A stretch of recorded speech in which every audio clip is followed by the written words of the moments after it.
لله رب العالمين والصلاة والسلام على سيد الأنبياء والمرسلين وعلى آله وأصحابه أجمعين. أما بعد فقد قال الله تبارك وتعالى مخبرا وآمرا: أعوذ بالله من الشيطان الرجيم بسم الله الرحمن الرحيم. يا أيها الذين آمنوا لا تقدموا بين يدي الله ورسوله واتقوا الله إن الله سميع عليم. يا أيها الذين آمنوا لا ترفعوا أصواتكم فوق صوت النبي ولا تجهروا له بالقول كجهر بعضكم لبعض أن تحبط أعمالكم وأنتم لا تشعرون. صدق الله مولانا العظيم وصدق رسوله النبي الأمي الكريم ونحن على ذلك من الشاهدين والشاكرين والحمد لله رب العالمين. محترم و مکرم سامعین کرام اور میرے عزیز دوستوں اور ایمان والے بھائیوں، آپ حضرات کے سامنے سورۃ الحجرات کی آیت کریمہ تلاوت کی. یہ آیت کریمہ دو حصوں پر منقسم ہے، مشتمل ہے. اس میں سے پہلا حصہ نبی پاک صلی اللہ علیہ وسلم کی تعظیم و تکریم اور آپ کے ساتھ معاملات کے آداب کے احکام کے بارے میں کہ آپ صلی اللہ علیہ وسلم کے ساتھ کس طریقے سے معاملہ کرنا چاہیے. اور دوسرا حصہ بندوں کے آپسی معاملات اور تعلقات کے احکام اور آداب کے سلسلے میں. تو پہلا حصہ جو ہے اس میں اللہ تبارک و تعالی نے فرمایا کہ نبی اللہ اور اللہ کے رسول صلی اللہ علیہ وسلم سے آگے مت بڑھو. اس آیت کریمہ کا پس منظر یہ ہے، یعنی جس واقعے کے سلسلے میں یہ آیت کریمہ نازل ہوئی وہ یہ ہے کہ بنو تمیم کا ایک وفد نبی پاک صلی اللہ علیہ وسلم کی خدمت میں آیا ہوا تھا. اور چونکہ اس زمانے میں مختلف وفود اور جماعتیں نبی پاک صلی اللہ علیہ وسلم کی خدمت میں آتی تھی اور اسلامی تعلیمات حاصل کرتی تھی، لہذا قبیلہ بنو تمیم کا یہ ایک وفد اور ایک جماعت بھی آپ کی خدمت میں آیا تھا اور تعلیم حاصل کرنے کے بعد واپس جانے کا ارادہ تھا. اور آپ صلی اللہ علیہ وسلم کا معمول تھا کہ جب بھی کوئی جماعت واپس جاتی تو آپ ان میں سے کسی ایک کو امیر مقرر کر دیتے تھے تاکہ آئندہ وہ امیر آپ صلی اللہ علیہ وسلم کے رابطے میں رہے اور آپ کے احکامات کو اپنے قبیلے اور اپنی قوم تک پہنچانے میں معاون اور مددگار ثابت ہو، یعنی آپ کے احکامات لوگوں تک پہنچائے. چنانچہ بنو تمیم کے جو حضرات جو وفد آئے تھے نبی پاک صلی اللہ علیہ وسلم کی خدمت میں، تو انہوں نے تعلیمات حاصل کرنے کے بعد واپس جانے کا ارادہ کیا، لیکن ابھی تک نبی پاک صلی اللہ علیہ وسلم نے ان میں کسی کو امیر مقرر فرمانے کا حکم امیر مقرر نہیں کیا تھا. صحابہ کرام بھی اسی مجلس میں موجود تھے اور آپ صلی اللہ علیہ وسلم بھی تشریف فرما تھے کہ اسی دوران حضرت ابو بکر صدیق رضی اللہ تعالیٰ عنہ اور حضرت عمر فاروق رضی اللہ تعالیٰ عنہ کے درمیان یہ مشورہ شروع ہونے لگا کہ کس کو امیر بنایا جائے. تو حضرت ابو بکر صدیق رضی اللہ تعالیٰ عنہ نے یہ تجویز بیان کی کہ قعقاع ابن معبد کو امیر بنایا جائے، جبکہ حضرت عمر فاروق نے یہ تجویز پیش کی کہ اقرع بن حابس رضی اللہ تعالیٰ عنہ کو امیر مقرر کیا جائے. اور ان دونوں حضرات نے اپنی اس تجویز پر دلائل بیان کرنے شروع کر دیے، اور اسی دوران اسی گفتگو کرتے وقت ان دونوں حضرات کی آوازیں بلند ہو گئی، جبکہ نبی پاک صلی اللہ علیہ وسلم اس مجلس میں تشریف فرما تھے۔ تو اس کے بعد اللہ تبارک و تعالی نے سورہ حجرات کی یہ 2 آیت کریمہ نازل فرمائی، اور شیخین یعنی حضرت ابوبکر صدیق اور حضرت عمر فاروق رضی اللہ تعالی عنہما کو متنبہ کیا کہ اس خاص واقعے کے اندر 2 باتیں غلط ہوئی۔ اس میں سے پہلی غلط بات جو ہوئی وہ یہ ہے کہ جس موضوع کے بارے میں نبی پاک صلی اللہ علیہ وسلم نے بات نہیں چھیڑی، یعنی آپ نے ابھی تک کسی کو امیر مقرر نہیں کیا، اور نہ امیر کا اعلان کیا، اور نہ صحابہ سے مشورہ طلب کیا، تو نبی پاک صلی اللہ علیہ وسلم کے امیر مقرر کرنے سے پہلے، اعلان کرنے سے پہلے، صحابہ سے مشورہ طلب کرنے سے پہلے اپنی طرف سے خود امیر مقرر کرنا یہ غلط بات ہے۔ اور دوسری غلطی یہ ہوئی کہ امیر مقرر کرنے کے دوران ان دونوں حضرات کی آواز بلند ہو گئی، حالانکہ جب نبی پاک صلی اللہ علیہ وسلم کسی مجلس پہ تشریف فرما ہو تو آپ کے سامنے بلند آواز سے بولنا، بات کرنا آپ کی تعظیم و تکریم اور آپ کی عظمت کے خلاف ہے، اور یہ بے ادبی ہے۔ یہ 2 غلط باتیں ہوئی۔ بہرحال سورہ حجرات کی اس آیت کریمہ میں اللہ تبارک و تعالی نے ان 2 غلطیوں پر متنبہ فرمایا، اور فرمایا کہ یا ایھا الذین آمنوا لا تقدموا بین یدی اللہ ورسولہ، کہ ایمان والو تم اللہ اور اللہ کے رسول سے آگے بڑھنے کی کوشش مت کرو۔ اور اس کا پس منظر وہی تھا کہ نبی پاک صلی اللہ علیہ وسلم نے ابھی تک کوئی امیر مقرر نہیں کیا تھا، اور نہ کسی کو مقرر کرنے کا اعلان کیا تھا، نہ صحابہ سے مشورہ طلب کیا تھا۔ تو ان سے پہلے اس کی بات چھیڑنا، اس موضوع پر، اس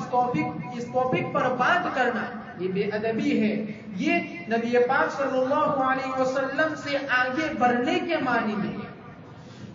تو اللہ تبارک و تعالی نے اس آیت کریمہ میں اسی پر متنبہ فرمایا۔ اور بھی یہ آیت کریمہ چونکہ قرآن کریم کا عجیب و غریب معجزانہ اسلوب اور انداز ہے،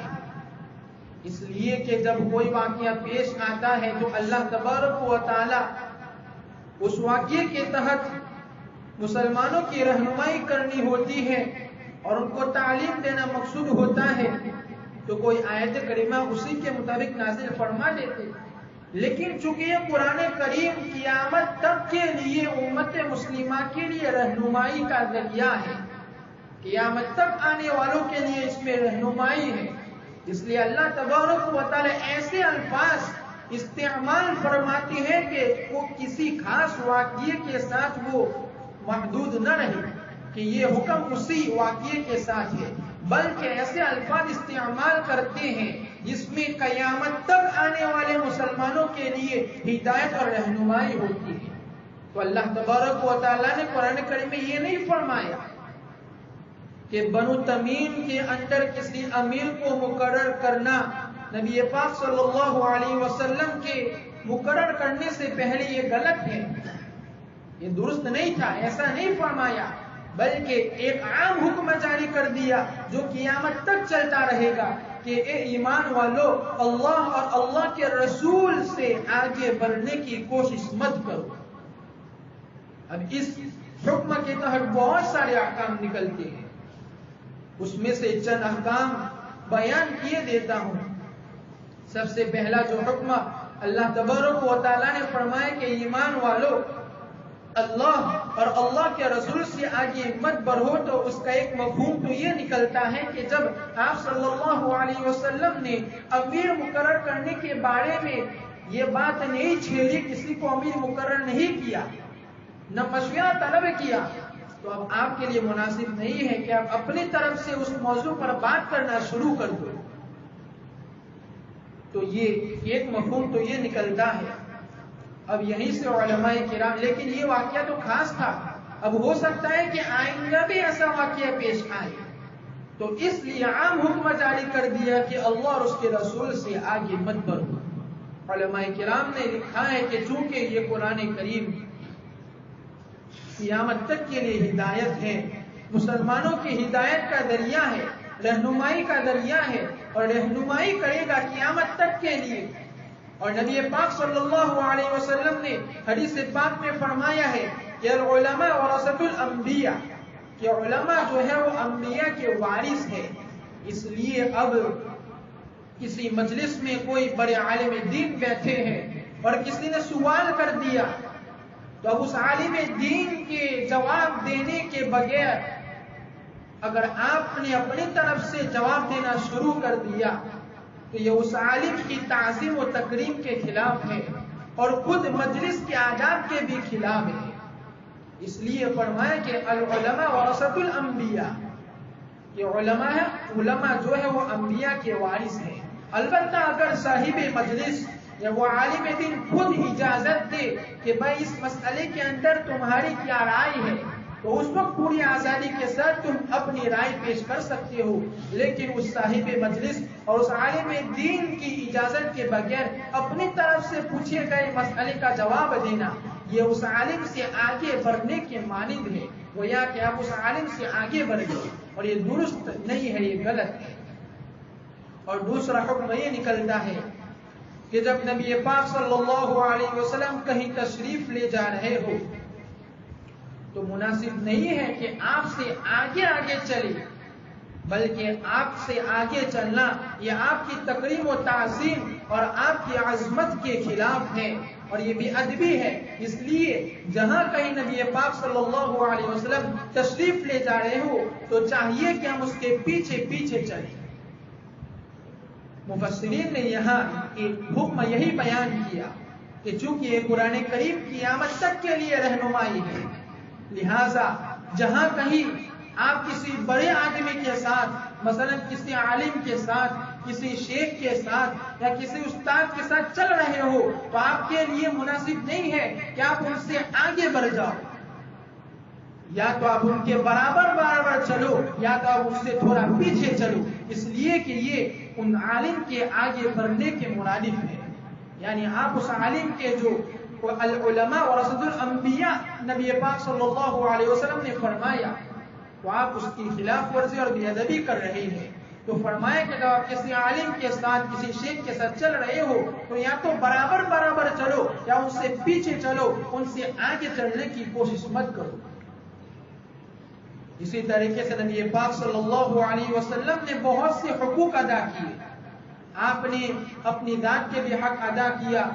گھر والوں کے حقوق بھی ادا کیے، ملنے جلنے والوں کے بھی حقوق ادا کیے، اسی طریقے سے دوست اور احباب کے حقوق بھی ادا کیے۔ تو ہمیں چاہیے کہ نبی پاک صلی اللہ علیہ وسلم کی جو سنت ہے اسی کو ہم اپنائیں، ہم اپنی طرف سے کوئی طریقہ اختیار کرنے کی کوشش نہ کریں۔ ایک مرتبہ چند صحابہ جمع ہوئی اور آپس میں گفتگو ہوئی کہ اللہ تبارک و تعالیٰ نے تو نبی پاک صلی اللہ علیہ وسلم کو کتنا اونچا مقام دے رکھا ہے، اس مقام تک کوئی نہیں پہنچ سکتا، اور آپ تو معصوم ہے، اگر آپ سے غلطی بھی ہو جائے یا کوئی بھول چک بھی ہو جائے تو اللہ تبارک و تعالیٰ نے قرآن کریم میں صاف اعلان کر دیا ہے کہ قد غفر اللہ لک ما تقدم من ذنبک وما تأخر، کہ ہم نے آپ کی اگلی پچھلی ساری بھول چک اور خطاؤں کو معاف کر دیا ہے۔ اور اس لیے آپ صلی اللہ علیہ وسلم زیادہ عبادت نہیں کرتے، اور آپ رات میں سو جاتے ہیں اور افطار بھی کرتے ہیں، یعنی لگاتار روزے نہیں رکھتے، کبھی روزے رکھتے اور کبھی روزے نہیں رکھتے ہیں۔ اور چونکہ ہم کو تو جنت کی خوشخبری نہیں ملی ہے، جبکہ نبی پاک صلی اللہ علیہ وسلم کو جنت کی خوشخبری مل گئی ہے، اس لیے ہمیں چاہیے کہ ہم نبی پاک صلی اللہ علیہ وسلم سے زیادہ عبادت کریں، ہمیں ان سے زیادہ عبادت کرنی چاہیے۔ اس گفتگو کے بعد ایک صحابی نے یہ کہا کہ اب کے بعد میں کبھی بھی رات میں نہیں سوؤں گا، پوری رات میں تہجد ہی پڑھتا رہوں گا۔ دوسرے صحابی نے کہا کہ میں کبھی بھی افطار نہیں کروں گا، یعنی میں پوری زندگی روزہ رکھوں گا ایک دن چھوڑے بغیر۔ اور تیسرے صحابی نے یہ کہا کہ میں کبھی بھی شادی نہیں کروں گا۔ اس لیے کہ بیوی بچوں کے ساتھ مشغول ہونے کے بجائے میں عبادت پہ ہی مشغول رہوں گا، عبادت ہی کرتا رہوں گا۔ تو دیکھیے ان تینوں صحابہ نے جو ارادہ کیا تھا وہ نیک تھا، اللہ تبارک و تعالیٰ کی عبادت کرنے کا ارادہ تھا، لیکن جب نبی پاک صلی اللہ علیہ وسلم کو یہ بات پہنچی اور ان کو اس بات کا علم ہوا تو آپ نے ان تینوں صحابہ کو بلایا اور فرمایا کہ انا اعلمکم باللہ واتقاکم انا، کہ اللہ تبارک و تعالیٰ کی معرفت، اللہ تبارک و تعالیٰ کی پہچان جتنی مجھے ہے ساری کائنات میں کسی کو اتنی معرفت نہیں ہے، اور اللہ تعالیٰ نے جو تقوی اور جو خوف مجھے عطا کیا ہے ساری کائنات میں اتنا تقوی اور اتنا خوف کسی کو نہیں عطا کیا، اس کے باوجود میں پوری رات عبادت نہیں کرتا ہوں، بلکہ میں رات میں سوتا بھی ہوں اور تہجد بھی پڑھتا ہوں، اور میں کبھی روزہ رکھتا ہوں اور کبھی روزہ نہیں رکھتا ہوں، اور میں نکاح بھی کرتا ہوں، شادی بھی کرتا ہوں اور حقوق بھی ادا کرتا ہوں۔ فمن رغب عن سنتی فلیس منی، جو میری سنت سے اعراض کرے گا وہ مجھ میں سے نہیں۔ تو صحابہ کرام نے یہ نیک ارادہ کیا تھا، لیکن یہ نبی پاک صلی اللہ علیہ وسلم سے آگے بڑھنا تھا، اور اس سے اللہ تبارک و تعالیٰ نے منع کر دیا۔ اس لیے نبی پاک صلی اللہ علیہ وسلم کی جو سنت ہو اسی کو ہمیں کرنا چاہیے، اسی میں اطاعت ہے اور اسی میں خیر ہے، اسی میں ہماری فلاح، ہماری کامیابی ہے اور ہماری صلاح اور خیر خواہی ہے۔ اگر کوئی یہ کہے کہ نبی پاک صلی اللہ علیہ وسلم نے جو کام کیا تھا اس کام کرنے میں مجھے شرم محسوس ہوتی ہے، تو گویا کہ وہ یہ دعویٰ کر رہا ہے کہ میرا مقام نبی پاک صلی اللہ علیہ وسلم سے اونچا ہے، والعیاذ باللہ، گویا وہ یہ دعویٰ کر رہا ہے۔ جیسا کہ بسا اوقات ہم کسی کو کہتے ہیں، ہم کھانے بیٹھے ہوتے ہیں تو کبھی لقمہ نیچے گر جاتا ہے، ہم کہتے ہیں کہ نبی پاک صلی اللہ علیہ وسلم کی سنت ہے کہ اس کو صاف کر کے اٹھا کر کھا لینا چاہیے، تو بعض حضرات یہ کہتے ہیں کہ ہمیں شرم محسوس ہوتی ہے، تو گویا کہ یہ نبی پاک صلی اللہ علیہ وسلم کی سنت کا انکار کر رہا ہے، اس لیے اسے اپنے ایمان کی خیر منانی چاہیے۔ اور کبھی کسی سے کہا جاتا ہے کہ بھائی داڑھی رکھنا نبی پاک صلی اللہ علیہ وسلم کی سنت ہے، تو وہ اسی وقت وہی جواب دیتے ہیں کہ مجھے شرم محسوس ہوتی ہے کہ میں فلانا جاب کرتا ہوں، اگر میں داڑھی رکھوں گا تو ان کو اچھا نہیں لگے گا، اس کو اچھا نہیں لگے گا۔ ارے نبی پاک صلی اللہ علیہ وسلم ہمارے لیے آئیڈیل ہے اور اس کی محبت ہمارے اندر زیادہ ہونی چاہیے، نہ کہ دوسرے لوگوں کی محبت۔ اگر تمہیں یہ شرم محسوس ہوتی ہے تو ہو سکتا ہے کہ قبر کے اندر نبی پاک صلی اللہ علیہ وسلم تم سے اپنا چہرہ پھیر دے، یہ کوئی بعید بات نہیں ہے۔ اور کل قیامت کے دن نبی پاک صلی اللہ علیہ وسلم اسی وجہ سے اپنا چہرہ انور موڑ لے کہ تجھے میری داڑھی جو سنت تھی میری اس سے اعتراض کا شرم محسوس ہوتی تھی، اس لیے آج مجھے تیری کوئی ضرورت نہیں ہے۔ اس لیے ہمیں چاہیے کہ ہم نبی پاک صلی اللہ علیہ وسلم کی سنت کو ادا کرنے میں شرم محسوس نہ کریں۔ اس کی بہت ساری مثالیں بڑی بڑی ہیں